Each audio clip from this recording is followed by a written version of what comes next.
샬롬, 반갑습니다. 오늘은 느헤미야 마지막 시간입니다. 느헤미야 6번째 시간으로 우리 느헤미야 13장을 보고 이제 느헤미야를 마무리하고자 합니다. 어제 우리가 느헤미야가 성전을 52일 만에 성벽을 쌓아 올리고 또 이제 성벽을 드리는 낙성시크라는 장면들을 보았죠. 마지막에 사람들이 모여서 찬양만 한 것이 아니라 악기를 주어서 함께 노래하고 함께 기뻐했었는데, 오늘 13장 1절을 보는데요. 그날 모세의 책을 낭독하여 백성들에게 들렸는데 그 책에 기록하기를 암몬 사람과 모압 사람은 영원히 하나님의 총에 들어오지 못하리니 라고 나옵니다. 먼저는 처음에 보면 그날 모세의 책을 낭독했다. 어떤 날이죠? 바로 성곽 낙성식을 할 때인데, 노래만 하고 춤만 춘 것이 아니라 지금 뭐 또 했냐? 성경을 읽기 시작합니다. 이게 참 놀라운 거예요. 왜냐면은 그 전까지는 이들이 바벨론 포로 전에는 이런 모습을 볼 수가 없었죠. 그러나 느헤미야와 에스라가 이제 에스라 성경 강좌 1회를 마치고 난 이후부터는 바벨론 포로 이후에 성경을 낭독하고 살펴보는 것들이 이제는 조금은 공식화된 것을 볼 수 있습니다. 그래서 이들이 어떻게 이렇게 변할 수 있었는가? 그것은 바로 성경을 읽음으로, 그들이 성경을 볼 때마다 이런 깨달음이 되었고 개혁이 일어났다는 거, 참 놀라운 거죠. 그리고 여기 보면 또 그 책에 기록되기를 우리가 잘 알 거예요. 암몬 사람과 모압 사람은 영원히 하나님의 총에 들어오지 못하는 이런 저주가 그들에게 임했던 것들을 보게 됩니다. 그러니까 이 저주가 임했던 것은 아마도 이 암몬과 모압이 조금 잘못한 것들이 있었나 본데, 그래서 이들이 그 잘못한 작은 거지만 하나님의 은혜의 자리에 나가지 못했다면 이런 저주를 받는 일까지 있기에, 우리가 살아갈 때 이런 오점이 없도록 항상 오늘 하루가 무엇처럼? 마지막처럼 살아가고 최선을 다하고 성실히 살아가는 이런 믿음을 가져야 되는데, 그런데 왜 모압과 암몬이 이들이 영원히 주의 총에, 하나님의 총에 들어가지 못했을까? 이는 그들이 양식과 물로 이스라엘 자손을 영접하지 아니하고 도리어 발람에게 뇌물을 주어 저주하게 하였습니다. 그러나 우리 하나님이 그 저주를 돌이켜 뭐가 되겠다고 하셨습니까? 복이 되게 하시는. 그래서 항상 우리가 작은 실수여도 주님 앞에 실수하지 않고 사는 거, 그러니까 우리가 회개도 좋지만 매일마다 회개하면 되겠습니까? 그러니까 잘못했던 것들, 실수는 할 수 있겠지만 반복되는 죄악들은 굉장히 위험할 수 있습니다. 그래서 3절에 백성이 이 율법을 듣고 곧 섞인 무리를 이스라엘 가운데에서 모두 분리하였느니라. 그러니까 지금 느헤미야가 다시 한번 보고 있지만 모압과 암몬과 함께 이스라엘 백성들이 함께 살고 있는 거예요. 그러니까 누가 그랬습니까? 이제 나오죠. 산발락과 도비아라는 놈들이 있었는데, 이 도비아라는 사람이 암몬 사람인데 아직도 이스라엘이 안타까운 건 이들과 분리하지 못했다는 거예요.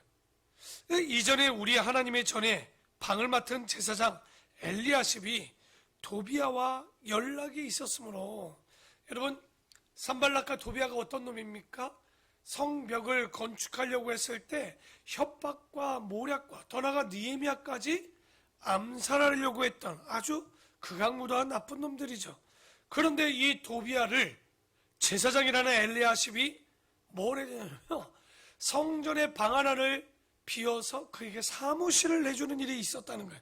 여기 3절에 보니까 4절에 그와 함께 연락했다. 히브리어로 까로브라라고 하는데 이게 가깝다. 가까우니까 연락했겠죠. 그러니까 어떻게 제사장이 느헤미야를 회방하는 도비아와 가까울 수 있었을까요? 뒤에 보면 그와 무슨 관계까지 맺게 되냐면 사돈 관계까지 맺게 됩니다. 그러니까 이 도비아라는 놈이 보통 놈이 아닌 거죠. 그러니까 어떻게 이스라엘 그 안에 들어가서 이렇게까지 할 수 있었을까? 우리가 좀 이따 이제 좀 살펴보고요. 자, 6절에 보면 그때 내가 예루살렘에 있지 아니하였느니라. 왜? 바벨론 왕 아닥사스다 32년에 네가 왕에게 나아갔다라고 얘기 나옵니다.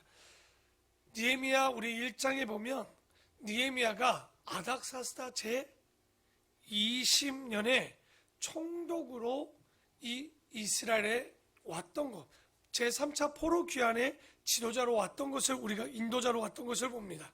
그때 이 술 맡은 관원장이었던 느헤미야가 어떻게 하는 거예요? 아닥사스다 왕에게 왕비가 있을 때 그 얼굴에 금식한 얼굴로 별로 휑하고 가니까 왕이 물었지 않습니까? 야, 너 어떻게 얼굴이 지금 이렇게 휑하고 얼굴이 좋지 않느냐? 이건 굉장히 위험한 일이었음에도 불구하고 느헤미야가 뭐라고 합니까? 지혜로웠죠. 잠시 묵상하고 기도하며 얘기합니다. 우리들의 조상들의 묘실이 있는 성읍이 이제까지 황폐하고 성문이 불탔사오니 이 일 때문에 제가 근심하나이다 하니 그래? 그러면 너 어떻게 하면 좋겠느냐 했더니 왕비 있을 때 뭐라고 하는 거예요? 자기에게 시간을 달라고 하죠. 얼마 중건하는데 필요하느냐 했더니 12년을 불렀던 거예요. 그런데 우리 느헤미야가 어떤 사람입니까? 약속을 지키는 사람이요? 충성을 다하는 사람 아닙니까? 그 약속대로 정확히 몇 년 만에 도착했겠습니까? 12년 만에 여기 6절에 나오죠. 그 32년, 아까 20년에 그 이야기를 듣고 12년간 떠났다 32년에 돌아갔던 거예요. 그러니까 그때 예루살렘에 누가 없었냐? 느헤미야가 그것 때문에 없었다는 이야기를 합니다. 그런데 느헤미야가 와서 생각해 보니까 자기가 다 마무리하지 못한 게 있는 것 같아요.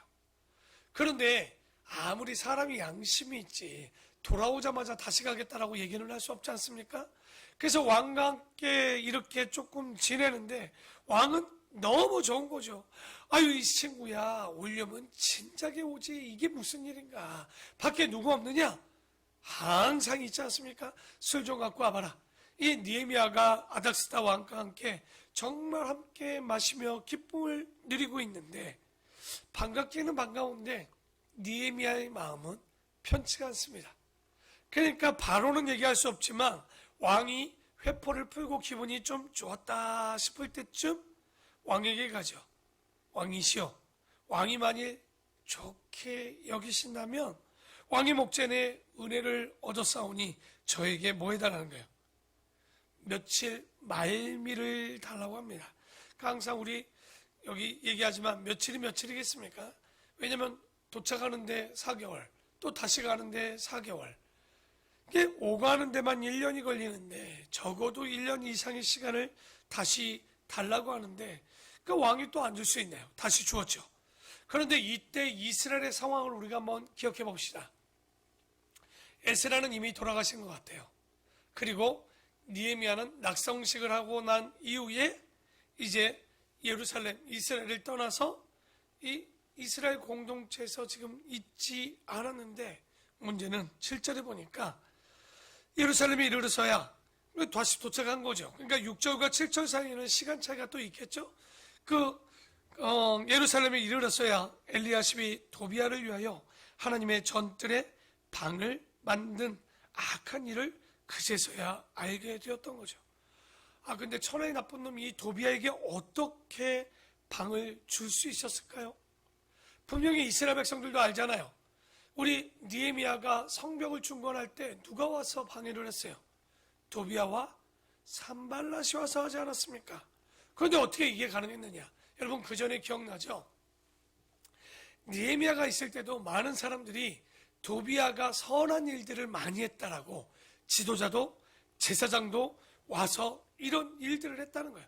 백성들까지 와서 저 도비야가 무조건 나쁜 사람이 아니라 가난한 사람도 돕고 힘든 자들도 돕고 우리 나라를 위해서 힘을 쓰고 있다라고. 그래서 우리가 항상 생각해야 되는 게 뭡니까? 선한 일을 했다고 해도 이 선한 일이 어떤 선한 일입니까? 사람을 속이는 선한 일을 우리는 뭐라고 합니까? 위선, 거짓된 선한 일이죠. 그러니까 그들이 볼 때 좋은 일을 했던 것으로 보였겠지만 위장된 선행은요 바로 위선입니다. 그러니까 예수님께서도 겉과 속이 다른 사람들을 뭐라고 그래요? 이 바리새인들 보고 외식하는 자들이라고 얘기하지 않습니까? 그런데 어리석은 지도자들이 그 선행했고 자기들의 조금 이익이 있다라고 도비아에게 성전을 열어 그 방을 하나 빌려주는. 참 이 도비아가요, 아무 영향력도 없고 선하다는 소문도 안 들렸다면 그냥 잘라버리면 될 텐데, 이게 느헤미야가 없는 사이에 이런 일들이, 도비아가 도움도 주고 선하다는 소문도 났으니 여러분, 느헤미야가 안 왔으면 어떻게 됐겠습니까? 그래서 10절에 그 일만 있었던 게 아닙니다. 내가 또 알아본 즉 아까도 그것을 알았는데 레위 사람들이 받을 목을 주지 아니하였으므로 그 직무를 행하는 레위 사람들과 노래하는 자들이 각각 자기 밭으로 뭐 했다고 나옵니까? 도망했죠. 우리가 느헤미야 13장 이 10절의 말씀은요, 말라기 안에, 여러분 말라기 3장 10절과 11절에 보면 9, 10, 11절에 보면 11조에 대한 이야기를 하죠. 그때 11조를 드리지 않는 자들은 무슨 일을 한다라고 얘기합니까? 도적질했다라고 하나님께서 말씀합니다. 그래서 11조 드리는 사람들에게 복이 있다라고 하는데, 그게 우리는 그저 11조 잘 드리면 복이고 안 드리면 저주다 이렇게 생각하는데 그 이야기가 아닙니다. 그것의 근간의 배경이 되는 내용이 느헤미야 13장 10절의 사건인 거예요. 그러니까 제사장들이 지금 도망가는 일이 벌어집니다. 왜 도망갔을까요? 먹고 살 게 없는 거예요. 왜? 백성들이 첫 열매도 드리지 아니하고 11조도 드리지 아니했다는 거예요. 이게 문제가 되었던 거죠. 제사장도 먹고 살아야 되는데 도대체 월급도 생활비도 전혀 나오지 않으니까 자기 밭으로 가서 농사를 짓는 거죠. 그래서 왜 이렇게까지 지금 이스라엘이 변질이 되었는가? 첫째는 에스라가 죽었죠. 두 번째는 느헤미야가 떠나지 않았습니까? 그런데 너무 안타까웠던 것은 떠난 지 1년밖에 되지 않았단 말이에요. 그런데 레인들은 살 길을 찾아 떠나고 이 어려운 일들을 지금 당하고 있는데, 그러니까 나중에 말라기 때 보면 이런 배경 가운데 엉망이 되어 있는 거예요. 그래서 항상 제가 바라는 성도들의 신앙 수준은요, 목회자가 있든지 없든지, 누가 보든지 보지 않든지, 더 나아가 우리가 누구 앞에서 일하는 것처럼 일해야 됩니까? 하나님 앞에서 일하는, 우리가 그래서 그걸 뭐라고 그래요? 코람 데오, 주님 앞에서라는 이야기를 하지 않습니까? 우리가 에스라가 없다고, 느헤미야가 없다고 이렇게 변질되어서는 전혀 안 되는 거예요. 그래서 15절에 그때 내가 본즉 유다에서 어떤 사람이 안식일에 술투를 받고 곡식단을 나귀에 실어 운반하며 포도주와 포도와 무화과와 여러 가지 짐을 지고 안식일에 예루살렘에 들어와서 음식물을 팔기로 그날에 내가 경계하였고, 지금 제사장도 문제죠, 백성들도 문제죠. 더 나가서 뭐가 문제입니까? 11조 안 드리는 게 문제도 아니에요. 초막절에 그렇게 통독해놓고도 지금 지도자가 없으니까 뭐 하는 거예요? 11조도 안 지키죠, 안식일도 안 지키죠. 다시 말해서 율법을 지키지 않았다는 거예요.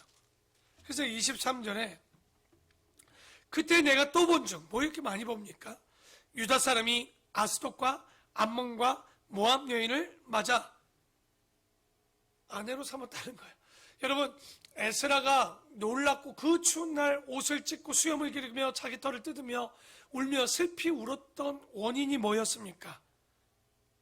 바로 이방 여자들을, 그 제사장마저도 여호수아마저도 이방 여자를 취했던 사건 때문에 에스라가 그걸 척결하느냐고 어떤 일이 벌어졌던 거예요.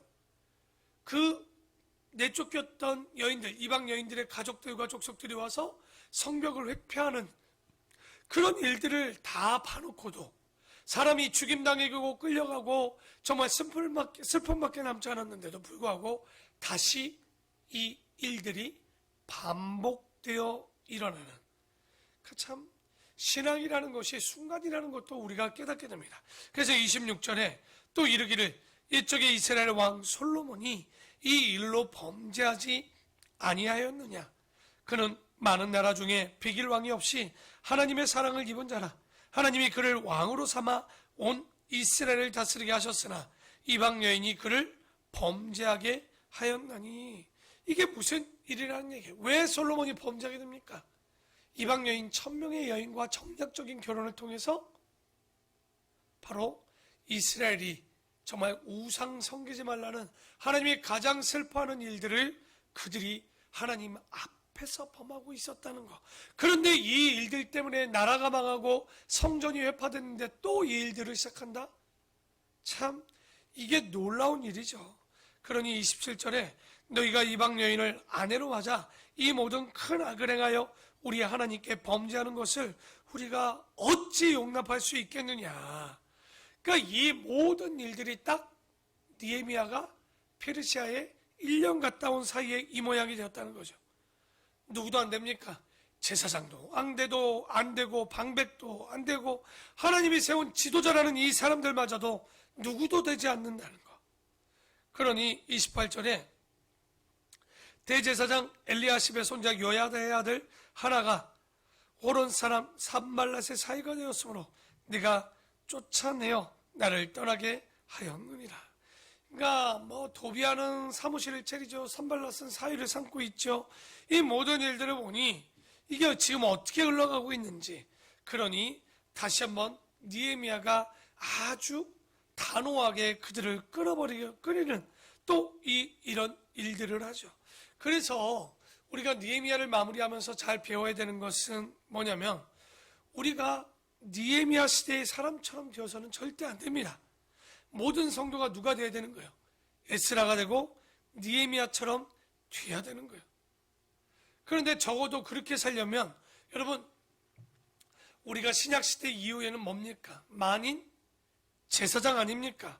그러면 실제 제사장들처럼 정말 에스라처럼 느헤미야처럼 살아내야 되는 거예요. 도대체 근데 느헤미야가 어떤 사람인데 그러느냐? 한번 느헤미야의 성품을 제가 읽어드리겠습니다. 첫째, 영적으로 성숙하고 신중한 사람이었습니다. 절대 가볍지 않았던 거예요. 그리고 두 번째는 뭐냐면 모든 사람들에게 신뢰를 받는 사람이었습니다. 그리고 여러분 아닥사스다 왕 앞에 나갈 때 느헤미야 2장 4절에 그가 어떻게 됐습니까? 왕의 그 질문에 그 짧은 순간에도 하나님 앞에 뭐 했다고 나오던가요? 묵상, 기도했다라고 나오죠. 그 사람은요, 느헤미야를 우리가 다 찾아보지 않았지만 계속적으로 한 절짜리 기도가 계속 나옵니다. 다시 말해 느헤미야는 뭐 하는 사람이었냐? 세 번째로 쉬지 않고 기도하는 사람이었습니다. 그리고 네 번째, 그는 어려움이 왔다고 흔들리는 사람이 아니었어요. 다시 말해 심지가 굳은 사람, 견고한 사람이었습니다. 그리고 다섯 번째 보면 검소하고 겸손한 공직자의 표본이 되는 사람이었죠. 그러니까 자기의 사비를 들여서 어떻게 했어요? 백성들에게 그 간식을 나눠주고 또 리더들에게 그들에게 먹이고 입히는 그거 다 무슨 노력을 했습니까? 자기의 녹봉, 월급 가지고 퇴직금 가지고 그렇게 일하지 않았습니까?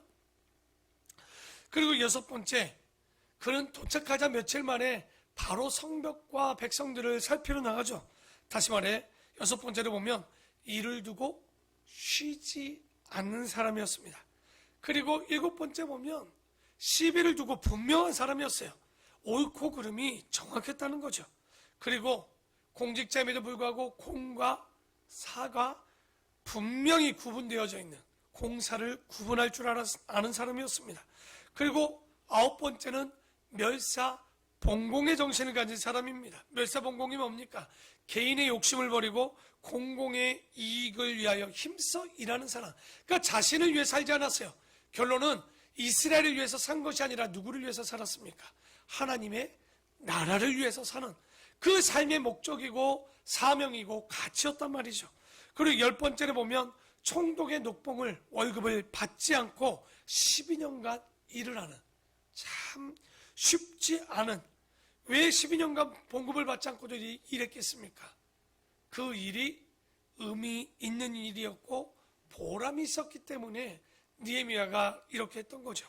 그리고 11번째, 에스라를 도와서 바로 성벽을 중수했고, 12번째, 가장 중요하죠. 최초의 에스라 성경 강좌를 준비하고 또 강사로는 느헤미야가 나와서 모세 오경을 우리가 읽었던 첫 번째 사람이었다는 거. 그래서 우리가 힘들 때마다 교회 리더가 돼야 되겠다라고 생각할 때마다 우리가 느헤미야서를 본다면 정말 우리가 놀라울 거예요.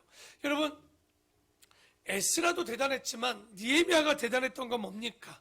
우리가 오늘 말씀을 통해서 깨닫는 하나는 뭡니까?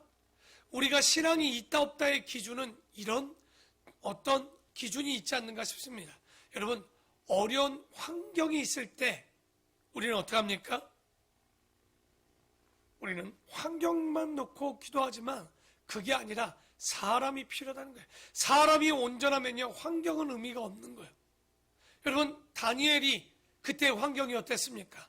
우리가 잘 아는 바울이 있었을 때 그 핍박 때의 환경이 어땠습니까? 그런데 그때 환경이 문제가 아닌 거예요.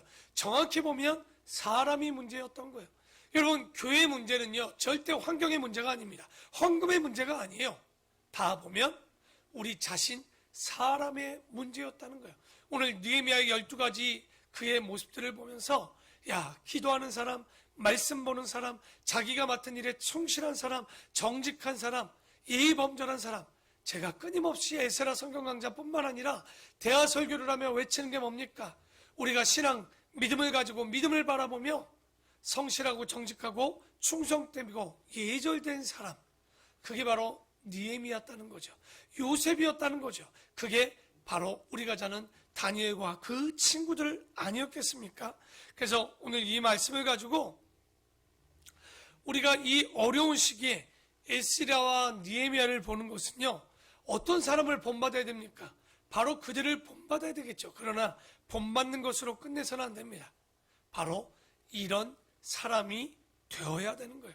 이런 사람처럼 살아내야 되는 거예요.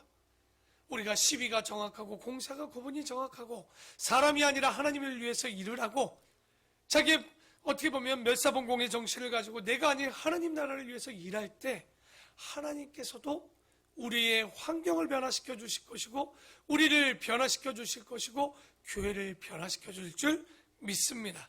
그래서 우리가 느헤미야를 좀 길게 보았지만 이 말씀들을 보면서 정말 다시 한번 구약을 마무리하는 이때 구약의 대표적인 인물 요셉도 있고 모세도 있고 다니엘도 있고 여러 사람들도 있지만 실제 가장 우리와 가까운 기도하며 하나님 나라를 위해 최선을 다하고 죽기까지 봉사했던 헌신했던 이 느헤미야처럼 하나님 앞에 기도를 끊이지 아니하고 환경이 아닌 그 하나님의 사람이 되도록 노력하는 우리 귀한 성도들이 되시고요. 또 이 새벽 드리는 우리 모든 성도들에게 동일한 복, 동일한 은혜, 더 나아가 이런 자들이 될 수 있는 은혜가 되기를 있기를 소망하고 정말 우리 여러분의 삶 가운데 항상 환경이 아니라 사람 때문임을 기억하시고 그렇다면 내가 느헤미야 같은 믿음의 사람이 되기를 여러분이 그런 사람이 되기를 축원합니다. 기도하겠습니다.